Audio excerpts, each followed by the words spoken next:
On a la manie au Québec de se chercher des championnats. Et quand on en trouve, des fois, on est un petit peu inquiet. On n'a pas la Coupe Stanley cette année, que je sache. On ne sait jamais. Peut-être que Carbonneau va finir par faire un coach de lui-même. Mais on a le championnat mondial des batteurs de femmes.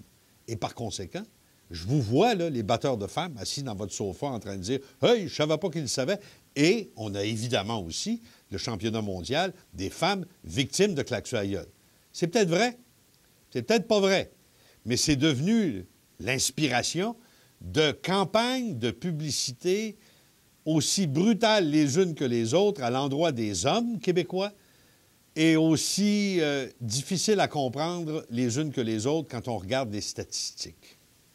Serge Ferrand est un journaliste indépendant, c'est un cinéaste, un producteur, c'est quelqu'un qui aime démontrer les choses. Alors, profitons de sa présence pour se dire, tiens, il y a une nouvelle publicité qui roule. Oui, M. Arthur, vous savez que la nouvelle campagne « Brisons le cycle de la violence » a commencé le 16 janvier dernier. Et alors là, nous avons une nouvelle publicité. Je ne sais pas si nous l'avons, la publicité. On pourrait déjà peut-être la montrer. Est-ce qu'on a un extrait de ça? Allons voir ce qu'on nous montre depuis une semaine. Chaque fois que je reprends mon souffle, à chaque fois que je reprends espoir, ça recommence. J'ai l'impression de me noyer. Je perds prise. Je sombre. Tout devient noir autour de moi, tout m'échappe. J'essaie de me débattre, mais il y a une pression énorme qui m'étouffe. J'ai du mal à respirer. J'ai du mal à vivre. Mais le pire, c'est la peur.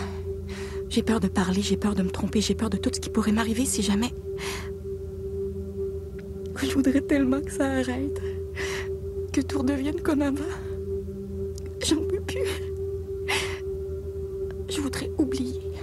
Juste oublier.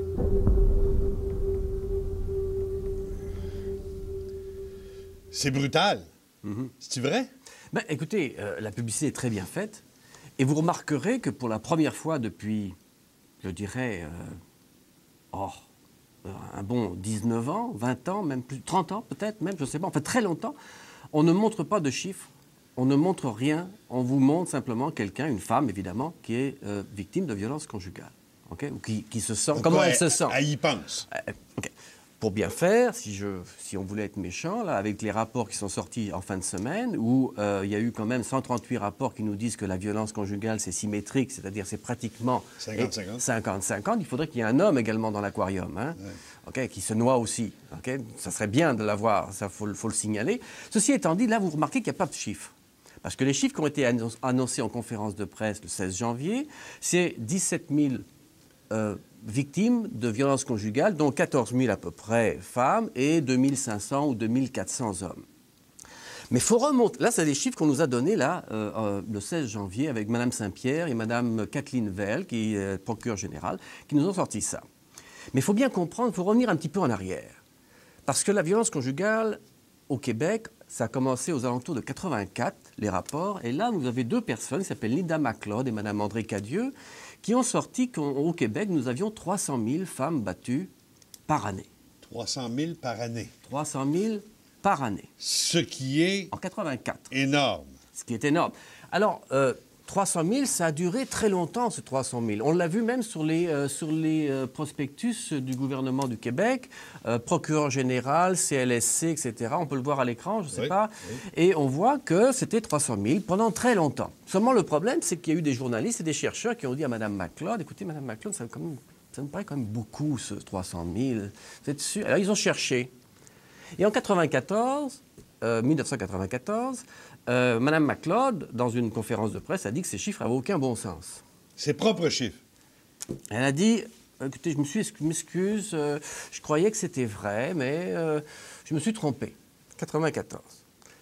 Ce qui n'a pas empêché le gouvernement et tous les prospectus de continuer à rouler jusqu'en 2004, le 8 décembre 2004. Il faut retenir cette date.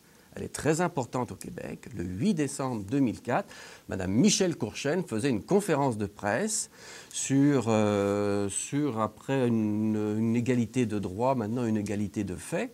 Et là, dans sa conférence de presse, elle nous parlait pour la première fois de 17 000 victimes, 14 000 femmes, 2 500 hommes.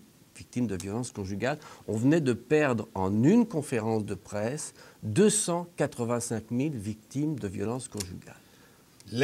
La balloune se dégonflait et elle nous met maintenant au même diapason que les autres sociétés occidentales où on a un problème de violence conjugale. On sait de plus en plus qu'il y a autant d'hommes que de femmes qui en sont victimes. On continue de ne pas l'admettre tout à fait dans les milieux officiels. On continue à faire une publicité où c'est la fille qui se noie puis que c'est les gars qui regardent faire. Mais on en a beaucoup enlevé des statistiques. Donc, c'est réglé. Oui, parce qu'il faut comprendre, il faut le dire aussi, parce qu'on m'accuse souvent de dire que je nie la violence conjugale faite aux femmes. C'est tout à fait faux. La violence existe. La violence aux hommes faite en violence conjugale existe aussi, mais il ne faut pas faire un tsunami du problème. Alors là, on en avait un problème.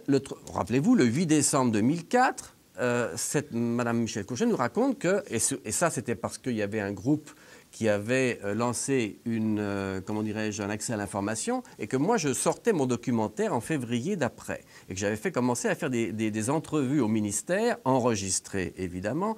Donc là, on commençait à se dire, ça ne marche plus notre 300 000, là, il va falloir changer autre chose. Il fallait trouver absolument d'autres chiffres pour pouvoir justifier le nouveau plan quinquennal de violence conjugale qu'on s'apprêtait à mettre en œuvre, et on est dans la 5e phase cette année.